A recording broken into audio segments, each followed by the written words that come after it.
기업형 스테이블 코인이 이렇게 등장을 하게 되면서 금융 시스템에 진짜 큰 변화가 오고 있어요. 저비용 해외 송금 수단으로 완전히 자리를 잡고 있습니다. 글로벌 상에서의 지급 결제 인프라로도 자리를 잡기 시작을 하고 있습니다. 페이팔에 스테이블 코인을 출시를 했습니다. 본인들의 결제 툴을 사용하는 모든 곳들에 스테이블 코인을 활용한 결제를 지원하고 있어요. 각국들이 국경을 넘는 마찰 비용을 획기적으로 줄일 수 있는 방법이 스테이블 코인입니다. 결국에는 각 정부들이 이 스테이블 코인을 어떻게 규제할지 테더, USDC, 페이팔 등 기업형 스테이블 코인이 금융 시스템에 미친 영향은 무엇인가요? 네, 일단 우리가 기업형 스테이블 코인이라고 하면 가장 대표적인 두 가지가 있습니다. 테더사에서 발행하는 USDT가 있고요. 그리고 코인베이스와 서클사가 발행하고 있는 서클 USDC라고 하는 것이 있습니다. 이 점유율로 치면 두 개 합쳐서 거의 한 90% 아마 육박할 거예요. 그래서 테더가 한 67, 8% 정도 점유율을 하고 있고 서클이 한 20% 정도대 이제 점유를 하고 있습니다. 그래서 사실 달러 기반의 스테이블 코인이 전 세계 스테이블 코인의 그냥 99%가 달러 기반이라고 보시면 되고요. 이 달러 기반 스테이블 코인의 90% 정도를 점유하고 있는 것이 두 회사가 지금 발행을 하고 있다라고 좀 이해를 하시면 될 것 같습니다. 이 기업형 스테이블 코인이 이렇게 등장을 하게 되면서 금융 시스템에 진짜 큰 변화가 오고 있어요. 예를 들어서 우리가 원래도 사실 본인들의 통화가 좀 불안정하거나 본인들의 어떤 경제 상태가 좀 불안정한 국가들, 아프리카나 남미 같은 곳들이죠. 이런 곳들에서는 원래도 이 달러라고 하는 것을 자신들의 통화 대신에 자산을 지키기 위한 또 수단으로 활용하고자 하는 니즈가 많았습니다. 그런데 사실 쉽지 않죠. 쉽지 않은 상황인데 이 달러 기반의 스테이블 코인은 얘가 달라진 건 거죠. 그래서 굉장히 편하고 쉽게 크립토 지갑 계좌만 만들게 되면 언제 어디서든 간에 이 본국으로 달러 동일한 가치를 가진 하지만 아주 전송이 용이한 그러한 달러 기반의 스테이블 코인을 보낼 수 있게 됨에 따라서 이 저비용 해외 송금 수단으로 완전히 자리를 잡고 있습니다. 그래서 이런 완전히 자리를 잡게 됐을 경우에 이 사람들이 이 달러 스테이블 코인을 가지고 있다가 이거를 다시 무언가 어디서 뭐 생필품을 산다거나 여행 가서 쓴다거나 할 때 이걸 다시 또 뭐 달러로 바꾼다거나 하는 것보다는 이것을 그대로 보유하고 있다가 그대로 그냥 지급결제 사용하면 편하겠죠. 실제적으로 그러한 지급결제 스테이블 코인 계좌랑 그대로 연동한 다음에 비자카드 등에 연결해서 그대로 쓸 수 있게 해주는 지급결제 애플리케이션들이 마구 나오고 있는 상황입니다. 그러다 보니까 이제 이 저비용 해외 송금 수단으로 자리를 잡은 후 그 다음 단계로 글로벌 상에서의 지급결제 인프라로도 자리를 잡기 시작을 하고 있습니다. 그리고 그것을 주도하는 곳이 바로 테더라고 보시면 되고요. USDC 같은 경우에는 테더에 비해서 점유율은 아직 낮으나 저력이 만만치 않습니다. 이유는 이 서클이라고 하는 회사가 코인베이스라고 하는 회사랑 같이 이제 USDC를 발행을 하고 있는 상황이고요. 코인베이스는 들어보셨겠지만 미국의 이제 나스닥에 상장되어 있는 크립토 거래소입니다. 그래서 상장되어 있다라고 하는 것, 나스닥에 상장되어 있다라고 하는 것은 이 기업이 얼마나 규제를 준수하며 사업을 하고 있는지 알 수 있겠죠? 그렇기 때문에 이들은 스테이블 코인을 발행하고 있는 탈중앙화라고 소위 말하는 이러한 스테이블 코인을 발행하고 있지만 규제 친화적이다라는 것을 내세우고 있기 때문에 디파이 같은 데 참여하는 기관들이 담보자산으로서 USDC를 사용한다던가 아니면 기관과 기관 간의 결제 또는 무역금융 같은 데 있어서의 기업과 기업 간의 결제를 용이하게 할 때에는 오히려 테더보다는 USDC를 선호하는 경우가 더 많습니다. 그래서 결제의 표준으로 좀 자리매김을 하고 있는 경우도 있고요. 그래서 이 전통 금융이 사실은 수행했어야 되는 많은 영역이 이제 블록체인 금융과 통합이 되고 경계가 허물어지는 데 있어서 이 테더라든지 서클과 같은 USDT, USDC와 같은 기업형 스테이블 코인이 아주 중요한 매개체 역할을 하고 있다라고 보시면 좋을 것 같습니다. 더 나아가서 사실 금융 시스템은 금융기관이 하는 일이었잖아요. 한국 같은 경우에도 중앙은행 그리고 그 아래에 있는 4대 은행, 5대 은행들이 이제 주로 우리의 이제 금융 시스템을 끌고 나가고 있는 상황이죠. 그런데 이 기업형 스테이블 코인들 들어보셔서 아시겠지만 금융기관이 아닙니다. 빅테크 기업들, 핀테크 기업들이에요. 그리고 실제로 서클이나 테더사 모두 아주 작은 스타트업에서 시작을 했습니다. 그렇기 때문에 이 원래는 금융기관과 정부가 주도하고 통제하던 금융 시스템을 빅테크나 핀테크들이 진입하고 그들의 영향력이 확대됨에 따라서 은행이 없는 금융의 구조가 좀 가속화되는 측면도 있을 수 있습니다. 예를 들어서 페이팔 같이 우리 지급 결제로 잘 알려진 이 핀테크 기업이죠. 이 핀테크 기업인 페이팔도 페이팔의 스테이블 코인을 출시를 했습니다. 그리고 본인들의 이 결제 툴을 사용하는 모든 곳들에 스테이블 코인을 활용한 결제를 지원하고 있어요. 이렇게 되는 경우 단순히 기존에 있는 화폐들을 지급 결제에만 도와주던 툴로서 밖에 이제 존재하지 않던 페이팔이 이제는 본인들이 금융기관이 될 수 있는 그 격상이 되는 건 거죠. 그러한 구조가 가속화되는 것에 영향을 미치고 있다라고 보시면 좋을 것 같습니다. 메타의 리브라 프로젝트는 실패했지만 의미 있다고 하셨습니다. 어떤 점에서 의미가 있나요? 리브라는 여러분들 더 페이스북으로 더 잘 아시겠지만 이제 메타라고 하는 회사에서 시도했던 사실 스테이블 코인입니다. 그래서 당시에 이것을 하겠다고 주장을 했을 때에 그 당시는 이제 트럼프 1기 행정부였을 거예요. 그래서 그때 뭐 저커버그가 청문회도 끌려가고 결국에는 뭐 과징금도 막 맞고 이러면서 결국에는 안 하겠습니다라고 손을 듣고 포기를 하고 말았죠. 그리고 당시에 인프라 관련된 부분만 이제 M&A를 시키면서 그렇게 실패로 끝나버렸던 그런 프로젝트였습니다. 그런데 당시에 왜 실패로 끝났을까요? 왜 이렇게 미국에서 미국 정부 당국과 금융기관들이 왜 이렇게 다들 화들짝 놀라서 이것을 다 단합하여 죽이지 못해 안달이었을까라고 하는 것을 역으로 한번 생각해보면 결국에는 이 두려웠던 것 같아요. 그래서 이 스테이블 코인이라는 것이 이 기업을 통해서 등장했을 때에 이것이 단순히 이 페이스북을 사용하는 이 수많은 사람들 사이에서의 결제라든지 돈을 송금하는 이런 것들을 넘어서서 국가가 가지고 있는 강력한 무기죠. 통화 주권이라든지 또는 글로벌 금융 전반에 깔려있는 인프라 같은 것들 또는 이 돈이 오고 간다라고 하는 것은 결국에는 이 숫자만 오고 가는 것이 아니라 데이터가 엄청나게 생산되는 과정이잖아요. 이러한 데이터 주권까지도 기업이 가지게 될 수 있는 거 아니야? 라고 하는 위협을 느꼈던 사건으로 기억을 하고 있습니다. 그래서 이런 것들이 실제로 실패로는 끝났지만 스테이블 코인이 이만한 정도의 저력을 가지고 있구나라고 하는 것을 우리가 또 체감할 수 있기도 했었고요. 그래서 이 리브라 같은 경우에는 사실상의 사설 통화를 발행하려고 한 첫 시도였다라고 이렇게 좀 말할 수 있을 것 같습니다. 그리고 이 사설 통화를 발행하려는 시도가 이번에는 억눌려서 이제 저커버그 같이 이제 뭐 사실은 너무나 저명한 인사가 그리고 또 너무나 상장되어 있는 기업이 한 행위였기 때문에 그렇지만 실제적으로는 국가들이 또 다른 애들이 나오면 어떡하지? 제도 성장하고 제도 나오면 어떡하지? 라고 하는 이 걱정을 하게 만들었던 계기가 됐기도 했고요. 그래서 결국에는 각 정부들이 이 스테이블 코인을 어떻게 규제할지 그리고 이 민간에서 이러한 몰려오는 여러 가지 혁신의 이런 분위기들을 감지하고 그렇다라고 하면 우리 중앙에서 뭐 해야 될까라고 하는 차원에서의 뭐 중앙은행이 발행하는 이제 크립토커런시죠. CBDC라고 많이 들어보셨을 텐데요. CBDC 도입 논의를 가속화하는 그러한 계기가 되기도 했습니다. 실제적으로 미국에서 그래서 이제 스테이블 코인 법안에 대해서 명확한 규제 체계를 만들기 시작을 했고요. 유럽연합 같은 경우에도 2023년에 미카라고 하는 어떻게 보면 전 세계 최초의 이 디지털 자산 기본법이라고 볼 수 있는데요. 이런 법안을 통과시켜서 스테이블 코인이 발행사가 갖춰야 되는 뭐 준비금 요건이라든지 어떻게 하면 시장을 감시할 수 있을까 하는 시장 감시 체계 이런 것들을 정립을 하게 되기도 됐습니다. 그리고 중앙은행 같은 경우에는 다들 앞다투어서 CBDC 실험, 연구, 실증 이런 것들을 대폭 강화하고 진행을 하기 시작을 했고요. 디지털 통화는 원래 통화 자체가 정부 거 아니었어? 그러니까 디지털로 넘어간다라고 하더라도 정부의 영역이지라고 했던 전통적인 인식에 균열을 만들어낸 그러한 굉장히 의미 있는 시도였던 것으로 우리가 생각을 해볼 수 있을 것 같습니다. 기업이 만든 돈이 법정화폐를 대체할 가능성은 어느 정도라고 보시나요?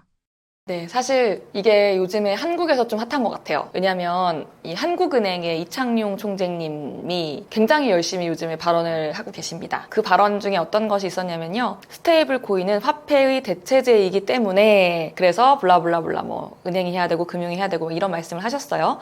저는 그 표현이 되게 충격적이었어요. 왜냐하면 현재 지금 한국에서는 우리가 법적으로 자산이라고 인정하는 것에 이 디지털 자산은 들어가 있지도 못한 상황입니다. 그래서 우리가 ETF도 못 만들고 다양한 일들이 벌어지고 있죠. 그런데 한국은행의 총재님의 이제 입에서 스테이블 코인은 화폐의 대체제이다라는 것이 이제 나온 거죠. 물론 이제 총재님은 이것을 스테이블 코인을 좀 더 본인들이 통제해야 되는 것으로 이야기하기 위해서 그 전제로 까신 이야기였지만 저는 이것이 굉장히 좀 흥미롭게 받아들여졌고요.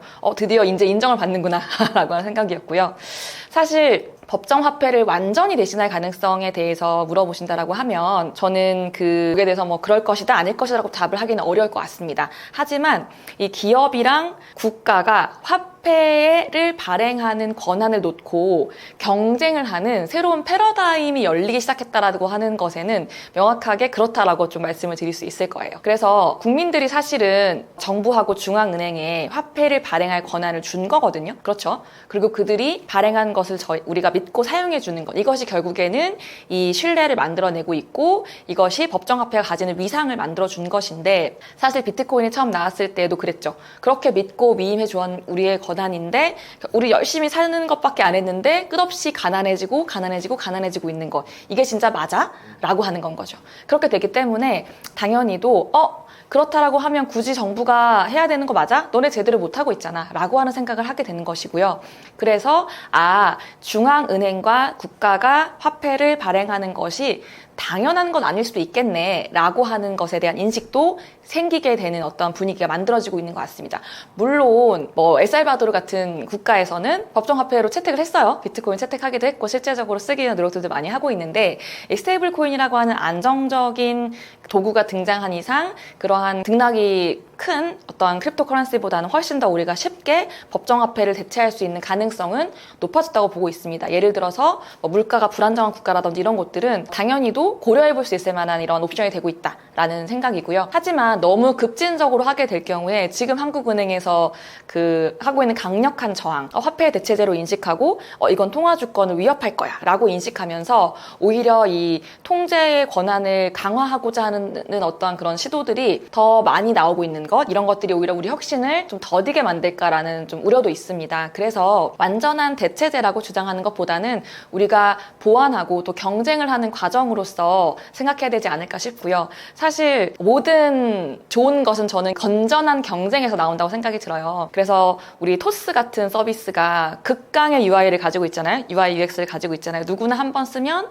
이거 어떻게 이렇게까지 쉽게 만들었지라고 하는 UI를 가지고 있는데, 기존의 은행 앱들 어떻죠? 그렇지 않죠. 예를 들어서 제가 제 개인으로 쓰는 은행, 일단 법인으로 쓰는 은행 앱 다 다릅니다. 그리고 또 페이 하려고 쓰면 또 다른 페이 깔아야 돼요. 그래서 제가 쓰는 주거래 은행에 관련된 앱이 한 5개 정도가 앱에 깔려 있습니다. 여기에는 어디에도 사용자들을 위한 편의나 혁신이 들어가 있지 않아요. 왜냐? 우리나라에서 은행업은 경쟁이 아니기 때문이죠. 굉장히 나눠갖기를 하고 있죠. 권한을. 그렇기 때문에 이러한 실제적으로 이 전통 금융 또는 중앙은행이 발행하는 화폐 권력도 경쟁의 가능성이 존재한다라고 하는 이 가능성만으로도 실제적으로 혁신이 만들어내는 어떠한 그런 좋은 방향으로 움직일 수 있지 않을까. 즉 혜택은 국민들에게 온다, 유저들에게 올 수 있다라고 하는 생각이고요. 그래서 그러한 상황에서 봤을 때에 보완과 경쟁의 과정에서 함께 공존했으면 한다라는 바람을 가지고 있습니다. 금에서 달러로 또 다시 달러에서 스테이블 코인으로 넘어가는 흐름인가요? 스테이블 코인이 기축 통화의 개념을 바꾸는 혁명이 될 수 있을까요? 그렇게 생각하고 있습니다. 사실 이 스테이블 코인이 단순히 비트코인도 그렇고요. 이것들이 단순히 개발자들이 만들어낸 그냥 어떠한 장난감이라든지 혹은 투기 세력이 만들어내고 있는 투기판이라고 인식을 하는 분들도 아직까지 많으시지만, 제가 그것들이 탄생하게 됐고 어떻게 탄생하게 되었고 어떤 배경이 있었고 어떻게 지금 진화해오고 있는지를 보게 되면 인간이 근원적으로 가지고 있는 어떠한 욕망에서 발현된 부분이 크다라고 보고 있습니다. 제가 책 앞부분에도 좀 이러한 내용들을 다루기는 했었었는데요. 생각을 해보면 우리는 각자들이 화폐를 통화 주권을 위해서 가지기를 희망하기도 하지만 동시에 또 우리가 여러 가지 무역이라든지 사람들이 돈을 보내거나 쓰거나 이런 데 있어서도 또 편리하게 쓰고 싶은 욕망을 가지고 있습니다. 그런데 지금 어떻죠? 각국이 각자만의 화폐를 가지고 있게 됨에 따라서 이러한 돈이 국경을 넘어갈 때 나오는 비용과 여러 가지 어려움, 불편함, 리스크가 상당히 높습니다. 왜 이런 불편함을 감수해야 되는 건지에 대한 것을 고민할 새도 없이 너무 당연하게 우리가 그냥 그렇게 살고 있어요. 그런데 지금 이 스테이블 코인 등장하면서 각국의 예를 들어 일본 같은 경우도 얼마 전에 엔화 스테이블 코인 통과시켰고요. 허용했고요. 싱가포르라든지 중국도 심지어 만지작 하고 있습니다. 위안화 기반의 스테이블 코인을요. 유럽도 마찬가지고요. 이렇게 각국들이 스테이블 코인이라고 하는 것을 가지고 통화 주권을 유지하면서도, 즉 자신들의 통화 기반의 스테이블 코인을 만들어서 통화 주권을 유지하면서도 동시에 이 국경을 넘는 마찰 비용을 획기적으로 줄일 수 있는 방법의 스테이블 스테이블 코인입니다. 그렇기 때문에 우리가 사실은 둘 다 같이 달성하기 어려울 거야. 이 마찰 비용을 없애면서 통화 주권도 유지하는 것, 이거 어려울 거라고 생각했던 것이 이 기술, 스테이블 코인이 가지는 기술적인 특징으로 인해서 해결이 되고 있는 부분인 거죠. 그렇기 때문에 충분히 기존의 화폐가 해결하지 못했던 여러 가지 문제들을 충분히 혁신적으로 해결하면서 그러한 기축통화 역할을 할 수 있을 것이다 라고 생각을 합니다. 금 특화형 스테이블 코인이나 결제형 스테이블 코인의 등장 의미는 무엇이라고 보시나요?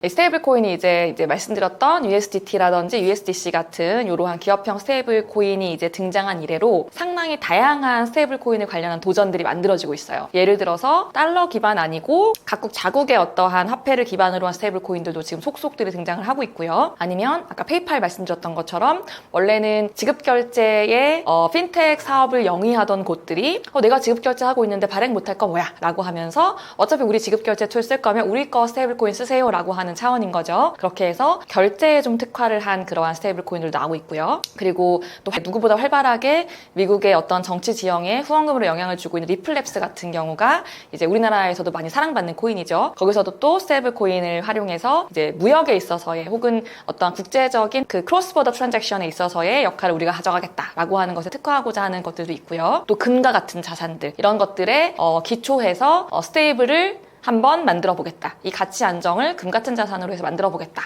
이러한 것들도 나오고 있습니다. 그래서 단순히 스테이블 코인이 디지털 달러다라고 하는 이제 그 동의어로 생각되는 시대는 이미 이제 좀 지나가고 있는 것 같고요. 자산 기반도 다양해지고 있고 또 용도 기반의 특화 같은 것들도 나오면서 여러 가지 방향으로 갈래로 진화를 하고 있는 것 같습니다. 기업형 스테이블 코인이 기존 금융과 경쟁하면서도 동시에 협력할 수 있는 구조는 어떤 모습일까요?